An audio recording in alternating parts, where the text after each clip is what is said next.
चलो स्टार्ट कर लेते हैं। हम क्या पढ़ना चाहते थे? Motion is of two types, एक रेक्टिलिनियर 1D वन डायमेंशनल या स्ट्रेट लाइन मोशन, एक ही चीज है सारा। दूसरा कर्विलीनियर, मतलब मोशन दो टाइप का होता है, रेक्टिलिनियर और कर्विलीनियर। रेक्टिलिनियर का मतलब है, बोर्ड अभी क्लियर हो जाएगा बेटा, चिंता ना करो। रेक्टिलिनियर का मतलब है motion on a straight line, particle का मोशन स्ट्रेट लाइन पे। कर्विलीनियर का मोशन है पार्टिकल का मोशन कर्व पाथ पे। क्लियर है? अगर क्लियर है तो यस लिखो फटाफट। तो मैंने क्या कहा, मोशन दो टाइप का होता है, एक रेक्टिलिनियर और एक कर्विलीनियर। रेक्टिलिनियर का मतलब है स्ट्रेट लाइन मोशन, कर्विलीनियर का मतलब है कर्व पाथ पे मोशन। अब कंडीशंस की बात कर लें। रेक्टिलिनियर मोशन की क्या कंडीशन है, कल हमने एक्सप्लेन करी थी, एक बार दोबारा बता देता हूं। और कर्विलीनियर मोशन की क्या कंडीशन है, एक्सप्लेन कर देता हूं। तो condition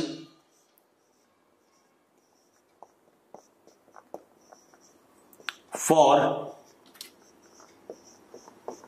rectilinear motion,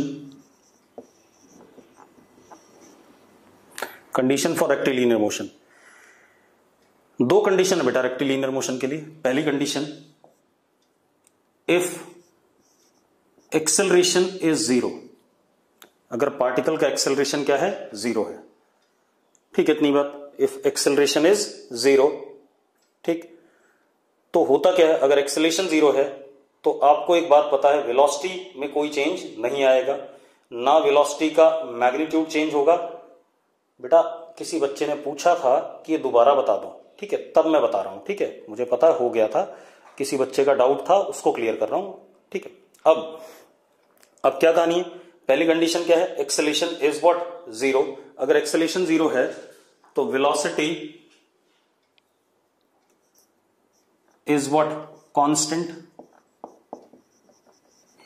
that is neither magnitude nor direction of v vector changes, ना ही मैग्नीट्यूड चेंज करेगा ना ही डायरेक्शन चेंज करेगा। तो अब जरा देखो, मान लो पार्टिकल की वेलोसिटी वी वेक्टर ऐसा है इस समय पे, तो अगले मोमेंट पे भी वेलोसिटी का मैग्नीट्यूड v रहेगा और डायरेक्शन उधर ही होगा जैसा पहले था। अगले मोमेंट पे भी डायरेक्शन वही, मैग्नीट्यूड भी वही। तो एक बात बताओ, अगर इसी डायरेक्शन में हमेशा वेलोसिटी है तो कैसे चलेगा पार्टिकल, स्ट्रेट लाइन पे। कैसे चलेगा पार्टिकल, स्ट्रेट लाइन पे। तो मोशन कैसा हो गया, रेक्टिलिनियर। यस और नो? दूसरा कंडीशन क्या है बेटा,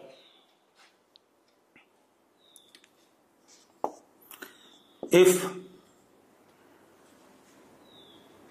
v vector and a vector are parallel or anti-parallel to each other, always during motion। आप ऐसे देखो, मैंने इस मार्कर को ऊपर फेंका तो वी वेक्टर किधर, ऊपर, acceleration due to gravity downward, क्या हो गया, एंटी पैरेलल हो गया। लेकिन जरा देखो मार्कर किधर जा रहा है, ऊपर जा रहा है। उसके बाद अगर मैंने मार्कर को यहां से छोड़ दिया तो वी वेक्टर किधर, नीचे, एक्सेलरेशन भी किधर, नीचे। ठीक है, इतनी बात। तो वी और ए क्या हो गए, एक दूसरे के क्या हो गए, पैरेलल हो गए बेटा। ठीक है, इतनी बात। वी और ए एक दूसरे के क्या हो गए, पैरेलल हो गए। लेकिन मोशन पहले केस में भी स्ट्रेट लाइन था, बाद वाले केस में भी क्या है, स्ट्रेट लाइन है। ठीक है, इतनी बात। तो अगर v और a पैरेलल या एंटी पैरेलल हो जाएं, v और a एक दूसरे के पैरेलल या एंटी पैरेलल हो जाएं, तो मोशन इज रेक्टिलिनियर या स्ट्रेट लाइन। एक और चीज बेटा, इफ, मैं बता देता हूं, बता चुका हूं मैं, इफ a इज पैरेलल और anti parallel to v vector, then a is tangential in nature. कौन सा हो गया? Tangential in nature. एक्सेलेरेशन कैसा हो गया? टेंजेंशियल। और टेंजेंशियल एक्सेलेरेशन का काम क्या है? वेलोसिटी का सिर्फ क्या चेंज कराना? Magnitude, not the direction. तो डायरेक्शन चेंज नहीं होगा, तो क्या कहानी आ गई? That is only magnitude of v vector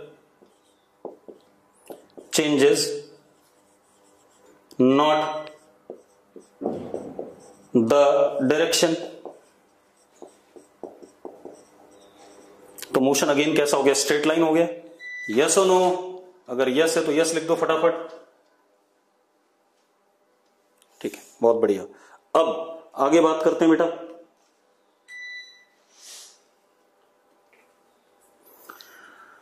अब हम आते हैं कंडीशन फॉर कर्विलीनियर मोशन। ठीक है, condition for कर्विलीनियर motion. Condition for कर्विलीनियर motion.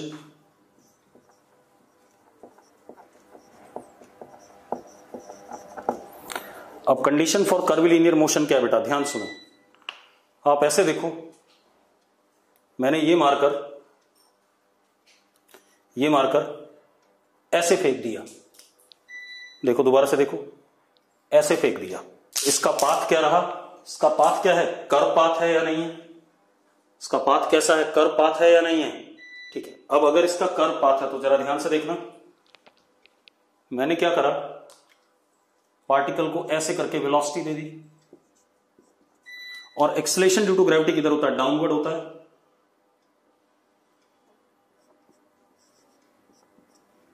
तो इनके बीच में एंगल अब 0 या 180 डिग्री नहीं है। v और a के बीच में एंगल 0 या 180 डिग्री नहीं है। तो इस पार्टिकल का मोशन कुल मिला के कुछ इस तरीके से आ रहा है कि नहीं आ रहा है? आप फुटबॉल को चिप करते हो, याद करो, आप फुटबॉल को चिप करोगे तो वेलोसिटी आपने ग्राउंड से कुछ एंगल पे दे रखी है। ठीक है, इतनी बात। Acceleration due to gravity downward है, तो मोशन कैसा आ रहा है? कर्विलीनियर आ रहा है, कर्व पाथ आ रहा है। चिप बेटा, कोई बोल रहा है चिप क्या होता है? पारस चावला फुटबॉल खेला है? पारस फुटबॉल खेली है कभी कि नहीं खेली है? चिप कहते हैं बेटा, kick is something different. Chip मतलब बॉल को हवा में उठाना। जब आप पंजे से, मतलब जो आप शूज पहनते हो, फुटबॉल के स्टड्स जो पहनते हो, आप पंजे को हल्का सा नीचे लेके मारो तो बॉल क्या करती है? ऊपर हवा में जाकर के आगे बढ़ती है। That is called as what? Chip. ठीक है, इतनी बात। अब तो क्या कह रहा हूं मैं? अगर मैंने बॉल को चिप किया, ठीक है, इतनी बात, तो v ऐसे दे दिया मैंने, acceleration due to gravity is what? Downward. तो मोशन पार्टिकल का कुछ ऐसे रास्ते पे आ रहा है। तो कैसा मोशन हो गया? कर्विलीनियर। अब कंडीशन क्या है? If angle between v vector and a vector is not 0 degree और 180 degree through out motion, then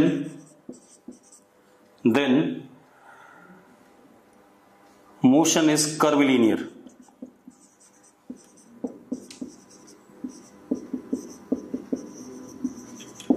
तब मोशन कर्विलीनियर है। क्यों, वो भी बता देता हूं।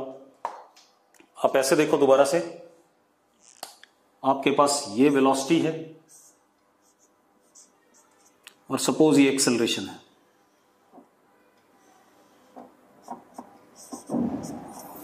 आप एक्सेलरेशन के दो कंपोनेंट ले लो।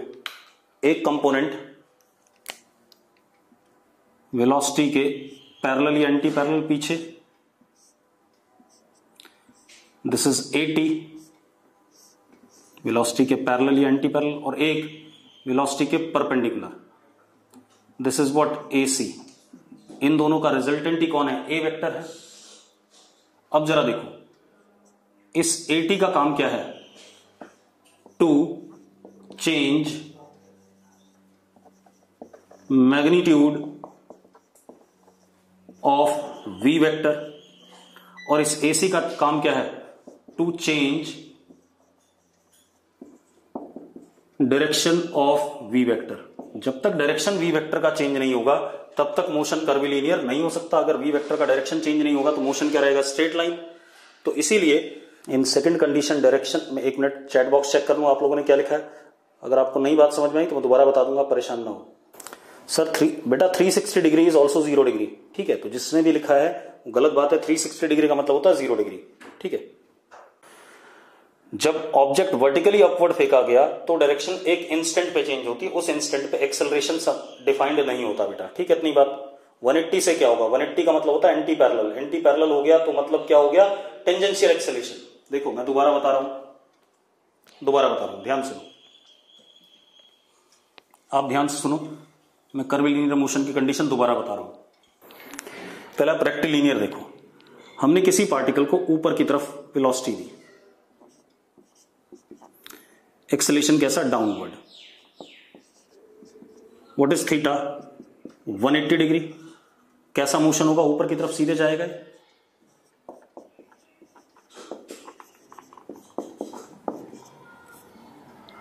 ठीक है, तो कैसा हो गया? रेक्टिलिनियर मोशन हो गया। V and A anti parallel, कैसा मोशन हो गया? रेक्टिलिनियर। सारे बता रहा हूं, चिंता ना करो। तो A कैसा हो गया? टेंजेंशियल, क्योंकि जब एंटी पैरेलल होता है एक्सेलरेशन या पैरेलल होता है तो उसे क्या कहते हैं? Tangential acceleration.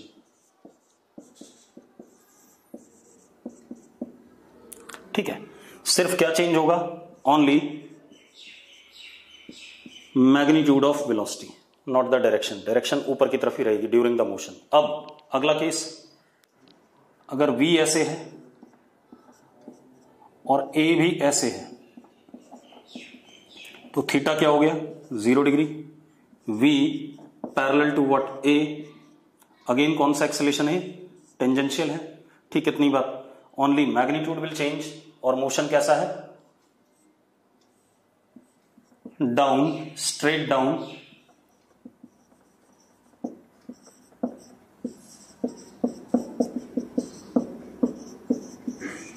इसमें कोई समस्या नहीं। अब आ जाओ अगले केस में। अगला केस क्या हमारे पास? पार्टिकल को हमने ऐसे वेलोसिटी दी सपोज, और एक्सेलरेशन ये है। चलो मैं दूसरे कलर से बना देता हूं।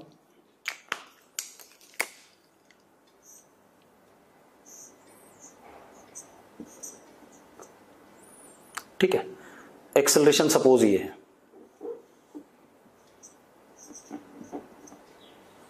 ठीक है, अब इन दोनों के बीच में एंगल थीटा है जो कि ना 0 डिग्री है ना ही 180 डिग्री है। यस और नो? कुछ गड़बड़ हो गई थी, कनेक्शन चला गया था। मैं दोबारा बता रहा हूं। चलो अब देखो, मैं दोबारा एक्सप्लेन कर देता हूं इस चीज को। चलो देखो, अब क्या कहानी है, मैं कंडीशन बताना चाहता हूं। दोबारा से सुन लो। सबसे पहले हम रेक्टिलिनियर मोशन की कंडीशन देखें। मैंने एक पार्टिकल को ऊपर फेंका, acceleration due to gravity downward है। What is angle? 180 degree. V और A एंटी पैरेलल हो गए। एंटी पैरेलल हो गए तो एक्सेलरेशन को क्या कहेंगे? Tangential acceleration. सिर्फ वेलोसिटी का क्या चेंज होगा? मैग्नीट्यूड। तो motion is what? Straight up, rectilinear. अब मैंने पार्टिकल को नीचे वेलोसिटी दे दी, एक्सेलरेशन भी नीचे, थीटा कितना? 0। V और A पैरेलल, तो इसको भी क्या कहते हैं? Tangential acceleration. सिर्फ क्या चेंज होगा? Magnitude. Motion is straight down. कैसा मोशन? रेक्टिलिनियर। इतनी बात आप सबको शायद क्लियर होगी। यस लिख दो अगर आपको क्लियर है। ठीक है, अब रुक जाओ, अब इधर आ जाओ। अब लिखो नहीं, ध्यान से सुनना। मैंने एक पार्टिकल को वेलोसिटी दिया V, एक्सेलरेशन ऐसे दे दिया। थीटा इज नॉट 0 डिग्री और 180 डिग्री। दिख रहा है आप लोगों को? मैंने थीटा को ना 0 लिया ना 180 लिया। अरे क्लियर है कि नहीं? अगर क्लियर है तो यस लिखो। ठीक है, अब मेरी बात सुनो। कर्विलीनियर मोशन होने का मतलब क्या है कि भाई डायरेक्शन कॉन्टिन्यूसली क्या कर रही है, चेंज कर रही है पार्टिकल के मोशन की, डायरेक्शन कॉन्टिन्यूसली चेंज कर रही है। डायरेक्शन चेंज कर रहा है मतलब वेलोसिटी का डायरेक्शन चेंज कर रहा है, इसका मोशन कुल मिला के कुछ इस टाइप का होगा। अब ऐसा क्यों होगा, क्योंकि वेलोसिटी यहां पर जब पहुंचो तो देखो जरा, इसका डायरेक्शन ऐसा हो गया, यहां पर पहुंचो तो इसका डायरेक्शन ऐसा हो गया, क्योंकि tangent to the path is what, direction of velocity हमने लिखा हुआ है। Tangent to the path is direction of velocity, लिखा है कि नहीं लिखा है? ठीक है, तो अब एक मजेदार बात देखो, इसका मतलब इस वेलोसिटी का डायरेक्शन कॉन्टिन्यूसली चेंज कर रहा है। तो for curvilinear motion direction of v vector changes continuously. और अगर ऐसा है तो direction of v vector changes continuously, then कौन चेंज करता है डायरेक्शन, कौन सा एक्सेलरेशन चेंज करता है वेलोसिटी का डायरेक्शन? सेंट्रीपिटल एक्सेलरेशन, हमने पढ़ा हुआ है। कौन सा एक्सेलरेशन डायरेक्शन चेंज करता है बेटा? Centripetal acceleration. Therefore centripetal acceleration AC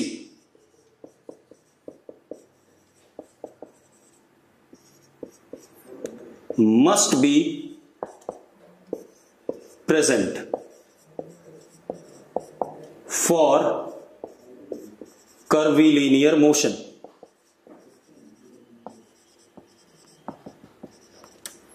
कर्विलीनियर motion के लिए सेंट्रीपिटल एक्सेलरेशन हमेशा होना चाहिए। अब जरा देखो, अगर इस एक्सेलरेशन के दो कंपोनेंट लूं मैं, एक वेलोसिटी के अलोंग ये वाला परपेंडिकुलर ड्रॉप करके, तो ये आ गया AT, और एक वेलोसिटी के परपेंडिकुलर, ये कौन सा आ गया? AC। अब आप एक बात बताओ, इस केस में AC है या नहीं है? यस और नो? है। तो AC है तो वेलोसिटी का क्या चेंज करेगा? डायरेक्शन। ठीक है, वेलोसिटी का डायरेक्शन चेंज करेगा तो पक्की बात है मोशन कर्विलीनियर होगा। ठीक है, अब इशू ये है, क्या वेलोसिटी का मैग्नीट्यूड चेंज करेगा? वो कर भी सकता है और नहीं भी कर सकता। इफ, चलो ये लिख देते हैं, if AT is present then mod V also changes। और अगर AT नहीं है, AT 0 है मान लो, तो मैग्नीट्यूड ऑफ वेलोसिटी क्या रहेगा? Constant. And if AT is 0 then mod V constant, magnitude में कोई चेंज नहीं आएगा। तो अब मोटा मोटा कंडीशन क्या आ गई हमारे पास? क्लियर है सबको? बेटा वो सवाल में होगा कि कुछ सवालों में AT होगा, कुछ सवालों में AT नहीं होगा। ठीक है, इतनी बात। पहले मेरी बात सुन लो, रेक्टिलिनियर मोशन की कंडीशन क्लियर है? पहले मुझे बताओ, रेक्टिलिनियर की कंडीशन क्लियर? तो यस लिखो। ठीक है, रेक्टिलिनियर के क्लियर है। अब कर्विलीनियर की कंडीशन सुन लो भाई। अगर V वेक्टर और A वेक्टर के बीच में एंगल 0 और 180 नहीं है, ठीक है इतनी बात, ड्यूरिंग मोशन, तो कर्विलीनियर मोशन होगा। बस इतनी सी बात है। क्या चीज है? अगर एंगल V और A वेक्टर के बीच में 0 और 180 नहीं है तो मोशन कर्विलीनियर होगा। क्यों हो रहा है वो भी समझ लो। एक बार दोबारा फिर बताता हूं, हालांकि आप ना समझने की कसम खा के बैठ गए हो। आपको मैंने जब एक्सेलरेशन पढ़ाया था तो मैंने कहा था दो एक्सेलरेशन होते हैं, एक होता है मैग्नीट्यूड चेंज करता है वेलोसिटी का, और एक होता है डायरेक्शन चेंज करता है। डायरेक्शन कौन चेंज करता है? सेंट्रीपिटल। बताया था कि नहीं बताया था?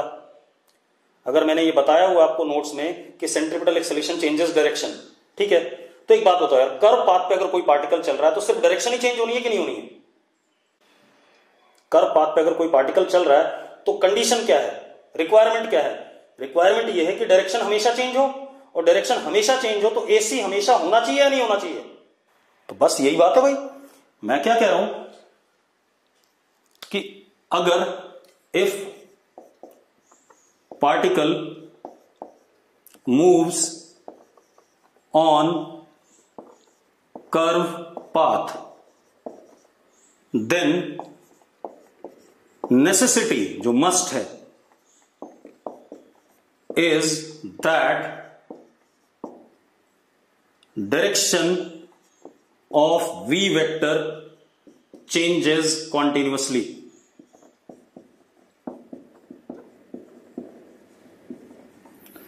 अब फॉर दिस डायरेक्शन कौन चेंज करता है? For this A C vector must exist, centripetal acceleration must exist. Tangential हो या ना हो उससे कोई फर्क नहीं पड़ता है तो भी वेल एंड गुड, नहीं है तो भी वेल एंड गुड। डायरेक्शन बदलने वाला कौन है? ए सी है। क्लियर है? ठीक है। अब कुछ लोग पूछ रहे हैं व्हाट इज एटी।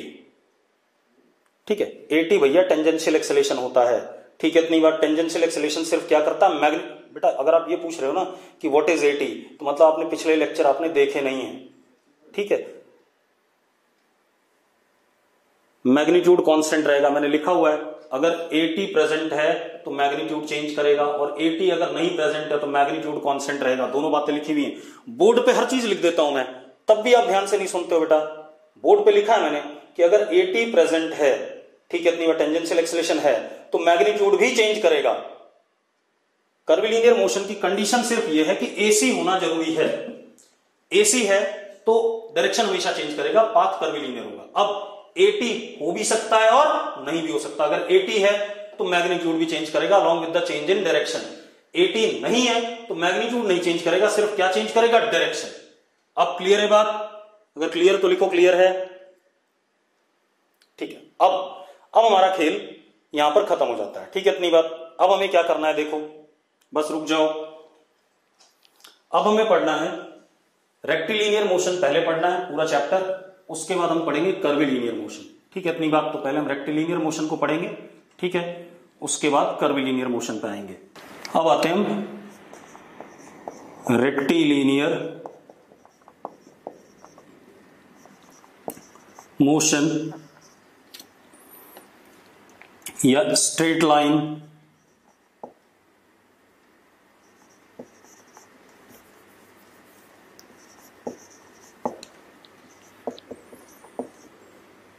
और one dimensional 1D motion, one dimensional या 1D मोशन।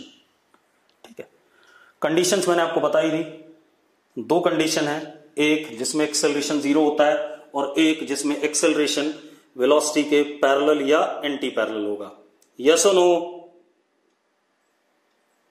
ठीक है, तो अब पहले हम टाइप्स ऑफ रेक्टिलिनियर मोशन की बात करें।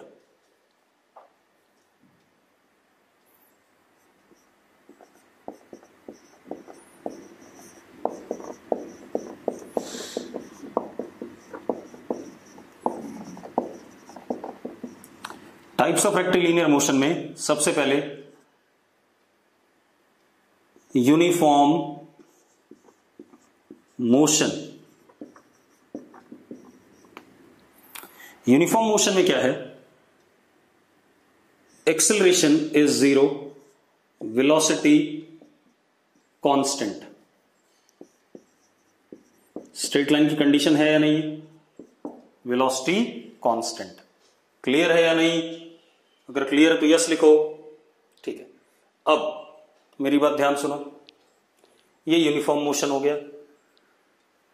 ये कैसा होता है? स्ट्रेट लाइन ही होता है, हमने पढ़ा है। दूसरा नॉन यूनिफॉर्म मोशन। अच्छा, एक चीज और, हम रेक्टिलिनियर पढ़ रहे हैं, 1D पढ़ रहे हैं, तो एक बात का ध्यान रखना, ए वेक्टर पैरेलल और anti parallel to v vector हमेशा रहेगा। अब नॉन यूनिफॉर्म मोशन में acceleration does exist, acceleration exist करेगा, लेकिन एक्सेलरेशन की एक कंडीशन है, क्योंकि स्ट्रेट लाइन मोशन है। एक्सेलरेशन या तो वेलोसिटी के पैरेलल होगा या एंटी पैरेलल होगा। यस और नो? अब एक्सेलरेशन डज एग्जिस्ट, ठीक है, तो अब इस केस में mod of v changes, magnitude of velocity changes. Yes or no? सिर्फ मैग्नीट्यूड चेंज करेगा, नॉट द डायरेक्शन, क्योंकि एक्सेलरेशन कौन सा है, टेंजेंशियल है। ठीक है, इतनी बात। Changes but direction of v vector do not change. किसी एक पर्टिकुलर इंस्टेंट पे जरूर चेंज हो सकता है, जैसे हमने मार्कर को ऊपर फेंका तो टॉप मोस्ट पॉइंट पहुंचने के बाद नीचे आ जाए, लेकिन उस समय पर एक्सेलरेशन डिफाइंड नहीं होता उस छोटे से टाइम इंटरवल के लिए। क्लियर है इतनी बात। अब उस समय भी acceleration due to gravity count किया जाएगा।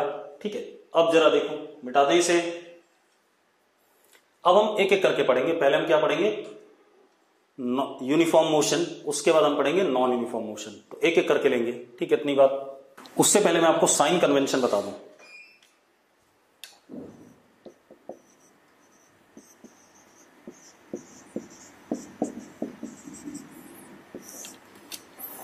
क्योंकि हम 1D मोशन पढ़ रहे हैं बेटा, 1D मोशन पढ़ रहे हैं।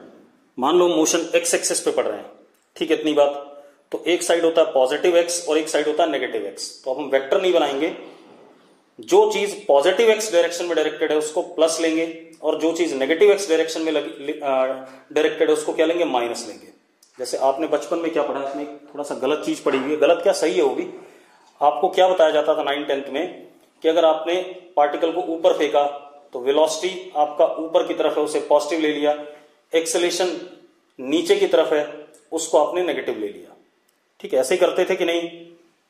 अगर करते थे तो यस लिखो फटाफट।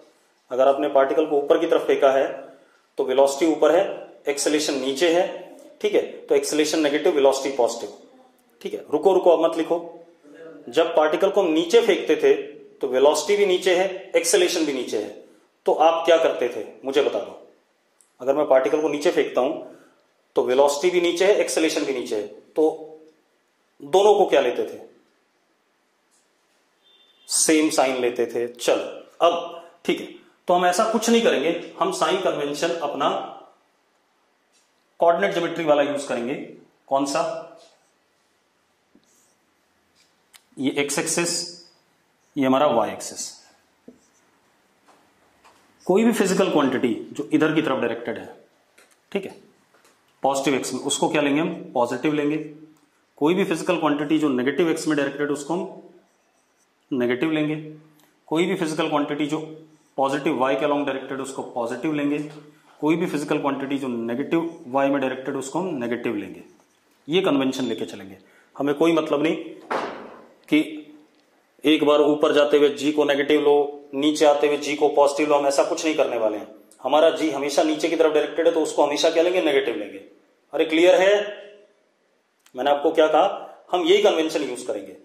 मैं दोबारा बता देता हूं आपको अगर दिक्कत आ रही है। मैं क्या बता रहा हूं सुनो, मैं क्या कह रहा हूं, आपने 9th-10th में जब स्कूल में पढ़ा है तो आपसे कहा गया जब आप ऊपर मोशन हो रहा होता है, पार्टिकल ऊपर की तरफ जा रहा होता है तो जी को आप नेगेटिव लेते थे। जब नीचे आ रहा होता है पार्टिकल तो आप जी को पॉजिटिव लेते थे।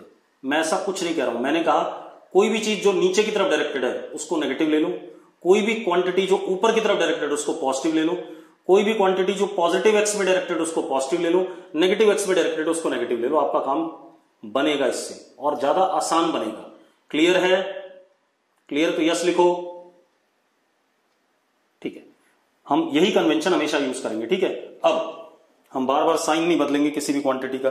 ठीक है, अब आ जाते हैं हम, सबसे पहले पढ़ेंगे क्या, यूनिफॉर्म मोशन।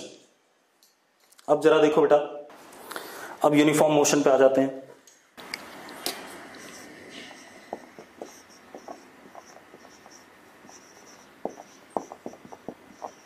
हमें बताया गया acceleration is what, 0, velocity v है विच विल रिमेन कांस्टेंट, ना इसका मैग्नीट्यूड बदलेगा ना डायरेक्शन। टाइम 0 पे पार्टिकल यहां पर है, इसकी वेलोसिटी v है। टाइम 0 पे पार्टिकल का coordinate s is equal to क्या है, 0 है। ठीक है, और वेलोसिटी कितनी है, v है। पक्का ठीक है? यस और no? Initial time is 0, at that instant coordinate is 0, अबे यार कोई भी मोशन स्टार्ट होगा तो जिस समय से मैं पढ़ना शुरू करूंगा तभी तो टाइम 0 लिखूंगा। 3:30 बज रहे हैं, अगर मान लो इस वक्त 4:05 हो रहे हैं से, तो 4:05 मेरा इनिशियल टाइम हो गया जब से मैं आपको पढ़ाना शुरू कर रहा हूं। मेरी क्लास जब स्टार्ट होती है 1 घंटे की क्लास होती है, तो चाहे वो 3:30 बज रहे हैं, 3:30 बजे को मैं क्लॉक को सेट करूंगा, यहां से मेरी क्लास स्टार्ट हुई तो उसको मैं टाइम 0 लिखूंगा। 4:30 बजे मेरी क्लास खत्म हुई, वो मेरा फाइनल टाइम होगा। 4:30 माइनस 3:30 कितना हो गया? 1 घंटा हो गया कि नहीं हो गया? अब तो टाइम 0 पर डिस्प्लेस मतलब इसका कोऑर्डिनेट क्या है, पोजीशन क्या है? 0। अब वेलोसिटी कांस्टेंट है। अगर मैं आपसे बोलता हूं किसी भी समय पे वेलोसिटी, इस समय पे वेलोसिटी मान लो इस समय क्या है? t0 है। t0 टाइम पे वेलोसिटी कितनी होगी बेटा? कोई बताओ मुझे। सेम रहेगी। बिल्कुल सही बात है, सेम रहेगी। क्यों? क्योंकि वेलोसिटी क्या है? कांस्टेंट है। तो वेलोसिटी कांस्टेंट है, हर मोमेंट पे वेलोसिटी क्या है? v है। तो अब हम क्या कह सकते हैं? At any instant velocity is v। किसी भी इंस्टेंट पे वेलोसिटी क्या है? v है। सबको क्लियर है ये? ठीक है। तो इसका मतलब क्या हो गया? ये जो v है ये क्या हो गया?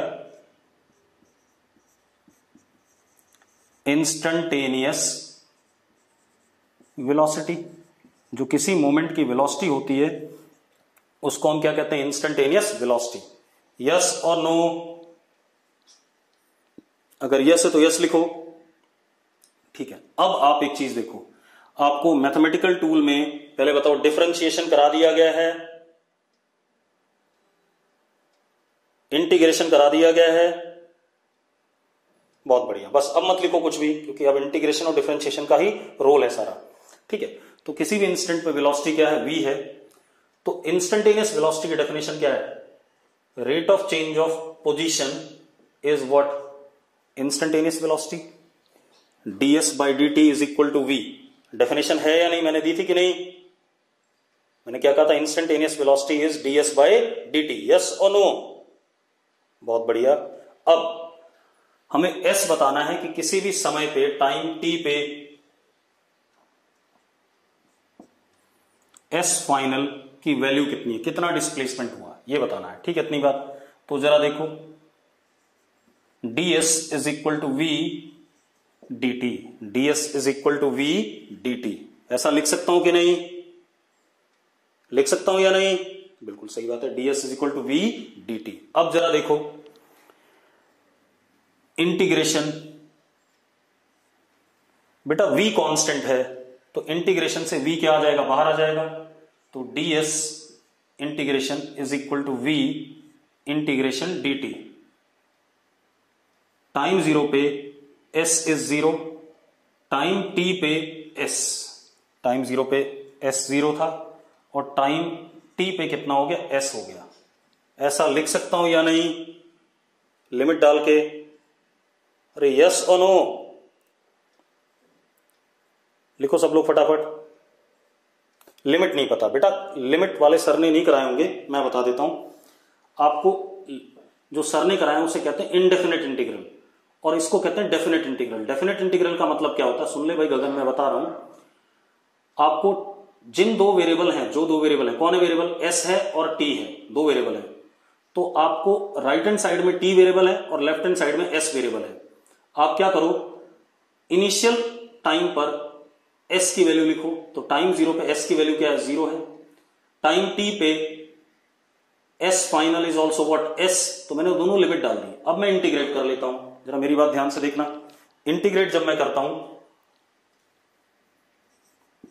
तो मैं इसको ऐसे लिख देता हूं, जरा देखो, s की पावर 0 ds 0 से s v इंटीग्रेशन t की पावर 0 dt 0 टू t। अब आपको सर ने फॉर्मूला बताया हुआ है इंटीग्रेशन x की पावर n dx।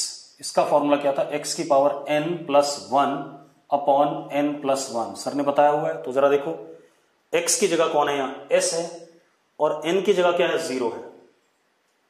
तो क्या हो गया? s की power 0 plus 1 upon 0 plus 1, limit 0 से s।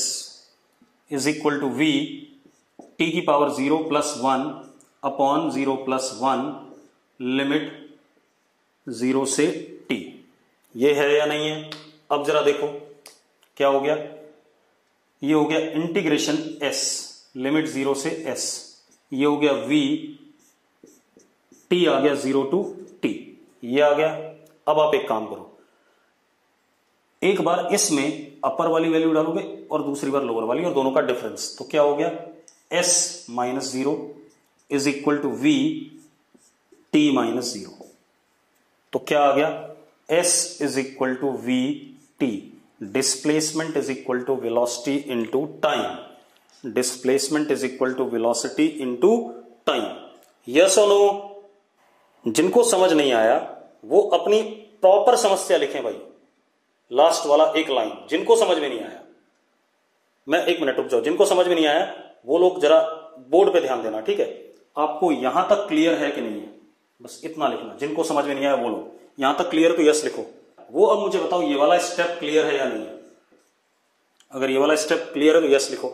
मानवी को नहीं क्लियर है। अब मानवी लड़की, एक फॉर्मूला है यहां पर देख, x की power n dx, n power है, x वेरिएबल है, तो फॉर्मूला सर ने बताया होता x की power n plus 1 upon n plus 1।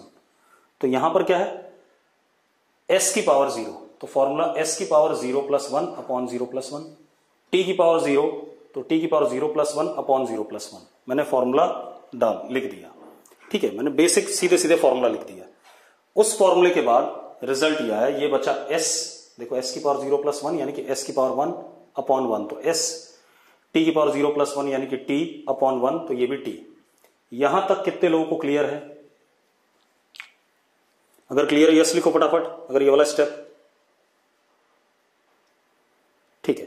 अब रुक जाओ, अब हमारा क्या काम है, जब ऐसे लिमिट लगी होती है, दोबारा से देखो, अब ये लिमिट लगी हुई है, अपर लिमिट और ये लोअर लिमिट। करते क्या हम, जो भी यहां फंक्शन आता है उसमें एक बार अपर वाली वैल्यू डालते हैं। जैसे s डाला मैंने, s की जगह क्या डालूंगा s, और उसके बाद s की जगह क्या डालूंगा 0, दोनों डालेंगे।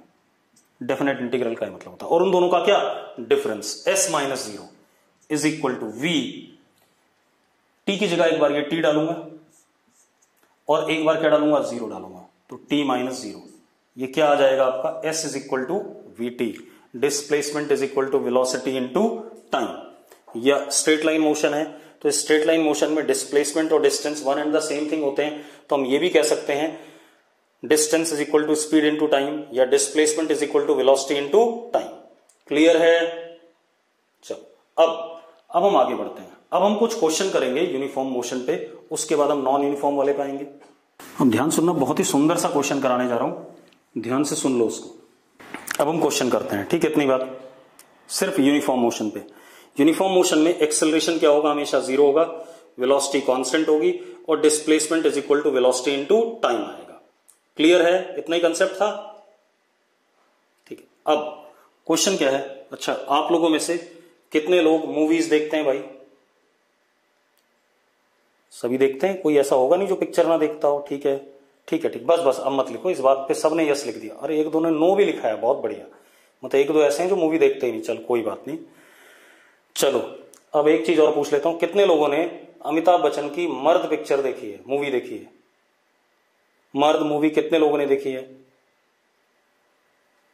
अबे जी सिनेमा वगैरह पे ना रोज आती रहती है टीवी पे। चलो आप लोगों ने नहीं देखी, ठीक है, क्योंकि बहुत पुरानी मूवी है। चलो कोई बात नहीं, डिस्कस कर लेते हैं उसी क्वेश्चन, उसी मूवी से एक प्रॉब्लम उठाते हैं।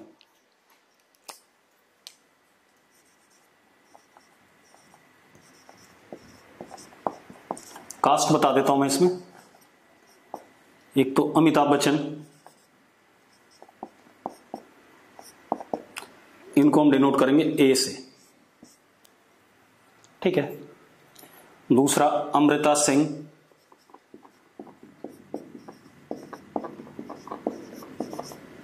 अमृता सिंह आप लोग नहीं जानते होंगे, ठीक है?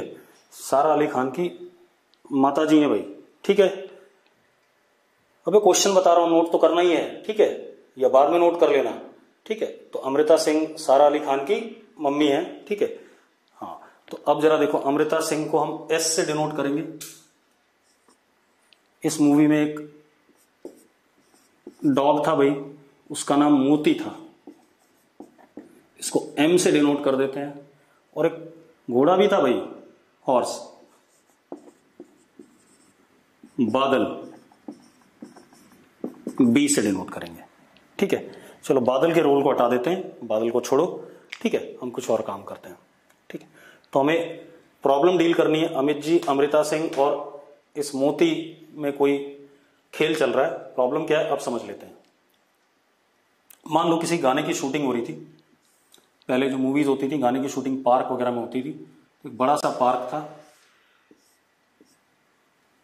यहां पर अमित जी को खड़ा कर दिया गया, यहां पर अमृता सिंह को, और इनके बीच में डिस्टेंस 2 किलोमीटर या 2000 मीटर। ठीक है, मोती अमित जी के पास में बैठा हुआ था।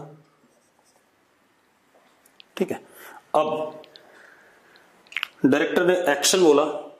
ठीक है, तो अमिताभ बच्चन और अमृता सिंह दोनों एक दूसरे की तरफ दौड़ते हुए आ रहे हैं। ठीक है, सेम इंस्टेंट पे, उसी इंस्टेंट पे मोती भी अमृता सिंह की तरफ दौड़ना शुरू कर देता है। क्योंकि मोती क्या है, आप अगर आपने कभी घर पे आपके कोई डॉग हो और आप 2 भाई या ब्रदर एंड सिस्टर ले जा करके पार्क में उसे छोड़ दो और आप थोड़ी दूर पे खड़े हो जाओ, तो डॉग की आदत होती है वो कभी आपके पास आएगा, फिर आपके ब्रदर के पास जाएगा, फिर आपके पास आएगा, फिर आपके ब्रदर के पास जाएगा, टू एंड फ्रो आपके बीच में दौड़ भाग करता रहेगा। ऐसा करता है कि नहीं करता है? बिल्कुल। तो वही मोती दोनों लोगों को जानता था, अमिताभ बच्चन को भी, अमृता सिंह को भी। ठीक है, इतनी बात। तो हुआ क्या, डायरेक्टर ने जब एक्शन बोला, दैट इज एट टाइम 0, तो बच्चन साहब ने दौड़ना शुरू करा VA कांस्टेंट वेलोसिटी से, कितना, 6 मीटर पर सेकंड से। सेम इंस्टेंट पे अमृता सिंह ने इधर से दौड़ना शुरू करा, VS is equal to 4 metre पर सेकंड। और मोती, क्योंकि डॉग है भाई, ये तेज दौड़ सकता है, तो मोती दौड़ता है 10 मीटर पर सेकंड से। कुछ ऐसा खेल। क्लियर है? उसी इंस्टेंट पे मोती भी दौड़ना शुरू करता है 10 मीटर पर सेकंड से। क्लियर है क्वेश्चन? अब रुको, क्वेश्चन अभी मैंने पूरा नहीं बताया, क्वेश्चन में क्या क्या वो भी बता रहा हूं। अब सुनो, अब कहानी क्या है, क्योंकि डॉग तेज दौड़ रहा है तो आगे निकल जाएगा अमिताभ बच्चन से। तो जब बच्चन साहब यहां पहुंचे, अमृता सिंह यहां पहुंची, तो मोती यहां पहुंच गया, और सबकी वेलोसिटी क्या है, कांस्टेंट वेलोसिटी, मैग्नीट्यूड वेलोसिटी का चेंज नहीं हो रहा, क्योंकि हम यूनिफॉर्म मोशन का सवाल ले रहे हैं। मोती यहां पहुंच गया। अब अभी भी ये इधर की तरफ दौड़ रहे हैं, ये अभी भी इधर की तरफ दौड़ रही है।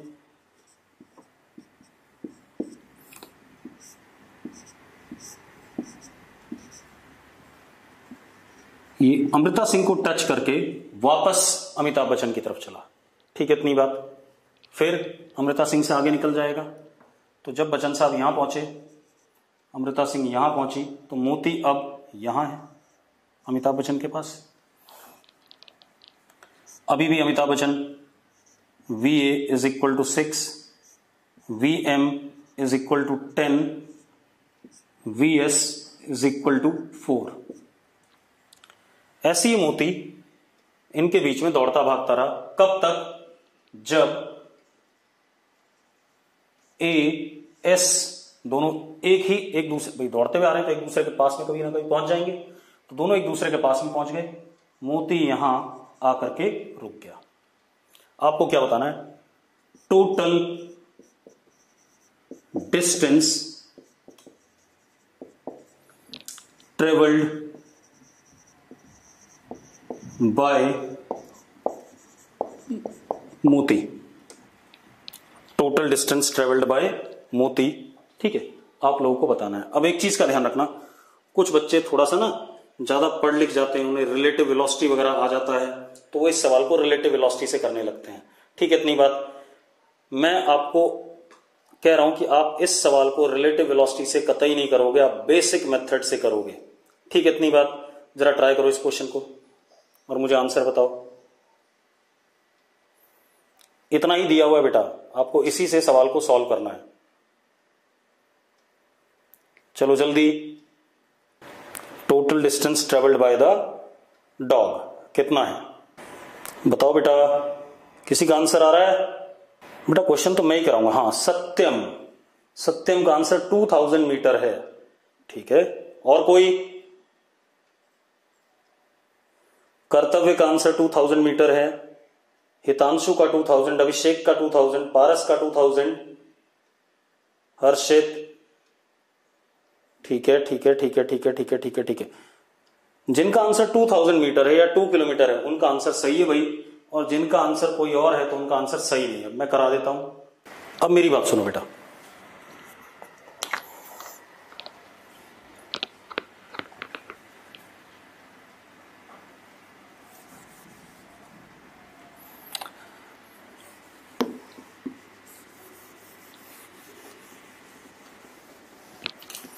आप ध्यान सुनो। ये दोनों, आप मोती को भूल जाओ थोड़ी देर के लिए, मोती को आप डिस्कार्ड कर दो। ये दोनों ऐसे दौड़ते हुए आ रहे हैं, दौड़ते हुए आ रहे हैं, तो कभी ना कभी यहां बीच में मिलेंगे। तो ये दोनों सपोज यहां मिलते हैं इस जगह पे, at what time? Time T. At what time? T. मान लो अमित जी ने डिस्टेंस ट्रेवल करा x, तो अमृता सिंह ने कितना ट्रेवल करा? 2000 माइनस x। यस और नो? यस और नो? ठीक है। अब अमित जी का डिस्टेंस है x, ठीक है, तो distance is equal to speed into time. Speed is what? 6 and time is what? t। पक्का ठीक है? Distance is equal to speed into time, क्योंकि यूनिफॉर्म मोशन है। ये सही है? अरे सिर्फ एक बच्चा लिख रहा है। हाँ ठीक है। अब इसी तरीके से अमृता सिंह ने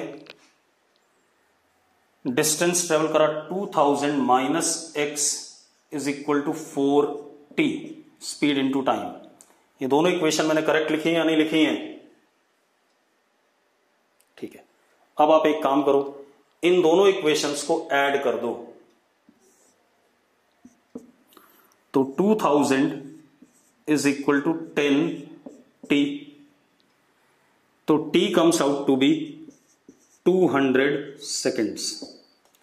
t comes out to be 200 seconds. Yes or no? अब रुक जाओ रुक जाओ रुक जाओ रुक जाओ रुक जाओ रुक जाओ। अब आप एक चीज बताओ, इतने समय के लिए, फॉर दिस मच टाइम,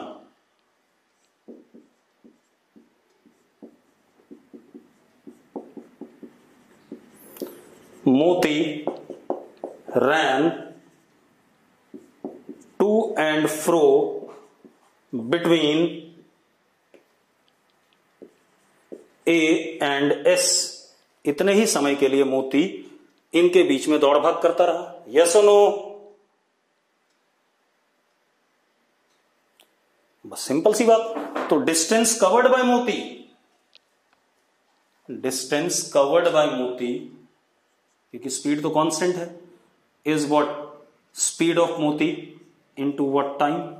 तो स्पीड ऑफ मोती इज व्हाट? 10 इंटू 200, यानी कितना? 2000 मीटर। क्या हो गया? 2000 मीटर। ठीक है, इतनी बात। यस और नो? अब बहुत आसान था, देखो समझना, आसान था या नहीं?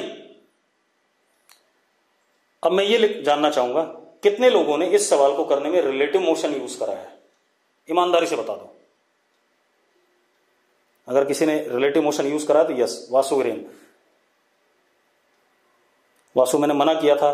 देखो रिलेटिव मोशन एक क्या होता है मैं आपको बताऊं। रिलेटिव मोशन एक तरीका है सवाल को करने का, ठीक है, इतनी बात। उससे सवाल आसान जरूर हो जाता है, लेकिन आपको चीजें दिखाई कम पड़ती हैं। तो हम रिलेटिव मोशन पढ़ेंगे जब हम 2D मोशन, मतलब कर्विलीनियर भी पढ़ लेंगे, उसके बाद पढ़ेंगे। उससे पहले जितने भी मैं सवाल कराऊंगा, आप कोशिश करो कि आप विदाउट रिलेटिव मोशन उस सवाल को करो, ठीक है? तो आपका दिमाग खुलेगा, आपके दिमाग में पिक्चर क्लियर बनेगी। अब मेरा एक और सवाल है इसी क्वेश्चन में।